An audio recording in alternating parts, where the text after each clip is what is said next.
Hi everyone, in front of me I've got Realme 9 and let me share with you how to activate developer options on this device. So first of all, let's find and open the settings, and here we have to scroll down to the very bottom to find about device. And now all we have to do is to simply find the build number. So let's check the version, and as you can see inside the version option we've got the build number at the very top.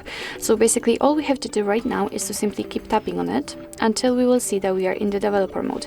As you can see, this operation is not required because I'm already a developer. Be aware that if you're doing it for the very first time, your device will ask you to enter the pattern, PIN or password, whatever kind of screen lock you've got currently set. It is of course in order to confirm the whole step. So now we can go back to the settings, to the general settings, and enter system settings, which should be right above the about device. Now let's scroll down to the very bottom, and as you can see we've got the developer options here. So let's tap on it, and here we've got plenty of advanced settings which we can customize. So for example, we can change the window animation scale, we can show the pointer location, here we've got some options which are connected to Bluetooth and overall to the networking actually, and so on and so on. So we've got a lot of options. So in order to turn on something, the option, just find it and tap on the switcher, and as you can see it will be immediately activated and applied. Of course you can turn it off the same way.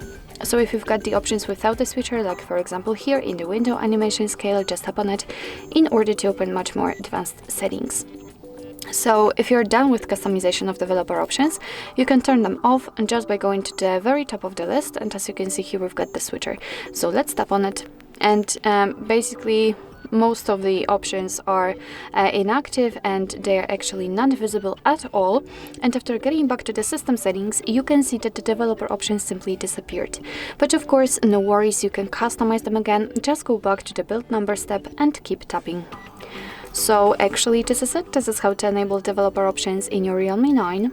Thank you so much for watching. I hope that this video was helpful, and if it was, please hit the subscribe button and leave the thumbs up.